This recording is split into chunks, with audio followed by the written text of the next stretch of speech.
તો કેમ છો બધા મિત્રો? મજામાં જશો ને? હું આવી ગયો છું તમારા માટે એક નાનકડો બ્લોગ લઈને. તો હું આવી ગયો છું અત્યારે મારા ખેતર. તો તમે જોઈ શકો છો ખેતરમાં અત્યારે વાવેલું છે આહાડું અને ઉગી પણ ગયું છે, તમે જોઈ શકો છો. અને ચારે પૂરા તમે જોઈ શકો છો. વાદળ વાદળ બહુ મસ્ત વ્યૂ આવી રહી છે.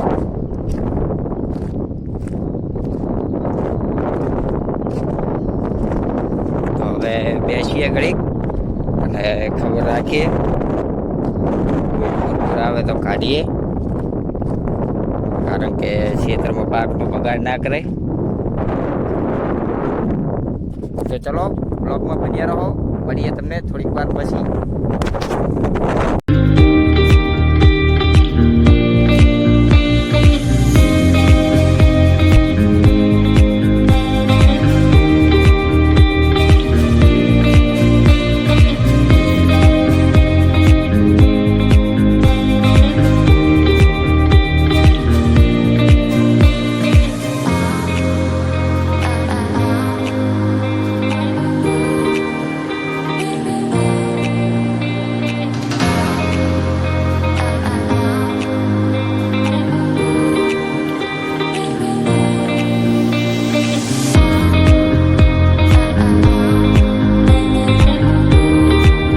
તો મિત્રો હું નીકળી ગયો છું ઘરે જવા માટે. તો મિત્રો અમે નીકળી ગયા છીએ સમી જવા માટે. તો આ છે શંકેશ્વર. તો મિત્રો આ છે પ્રિસી પ્રજાપતિ સ્કૂલ અને એની બાજુમાં આવેલું છે રાધે શોપિંગ સેન્ટર. ત્યાં કપડાથી લઈને ઇલેક્ટ્રોનિક બધી જ વસ્તુ મળી રહે છે. અને આ રસ્તો જે છે તે છે શંકેશ્વર ટુ સમી જવાનો રોડ. તો ચલો હવે મળીએ તમને સીધા સમી જઈને.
તો મિત્રો અમે પહોંચી ગયા હતા સમી અને આ છે સમીનું તળાવ.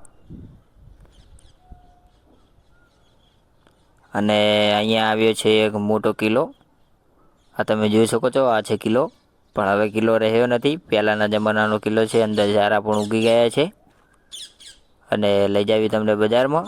તો આ છે બજાર, એટલે અંદરની બજાર નથી, આ બારેની બજાર છે. પણ આ છે બસ સ્ટેશન, સમી બસ સ્ટેન્ડ. અને આની બાજુ બજાર આવી જમણી સાઈડ. આ બધી દુકાનો છે અને સામે જે છે એ બસ સ્ટેશન છે.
જઈ રહ્યા છીએ ઘરે. તો તમે પાછળ જોઈ શકો છો અમારે આ બે છે નાના છોકરાઓ. આ છે મારા કાકાનો છોકરો, આ પણ મારા કાકાનો છોકરો છે. તો અમે બધા મળીને બાઇક ધોવા આવ્યા હતા. તો આ છે અમારા ગામનું તલાય અને આ છે અમારું બાઇક. તો ચલો હવે ધોઈ નાખ્યું છે બાઇક. તો મળીએ તમને થોડી વાર પછી બ્લોગમાં બન્યા રહીએ. જોઈ શકો છો મિત્રો, આ છે અમારો વિષ્ણુ કાકો. એ પણ જઈ રહ્યો હતો અહીંયાથી, એ ખેતર ગયો હતો. તો ખેતરથી આવે છે અબિયાલ. અને આ તમે જોઈ શકો છો સૂર્ય. અને ત્યાં આવ્યું મારું ઘર પાછળ. તો ચલો બ્લોગમાં બન્યા રહેજો.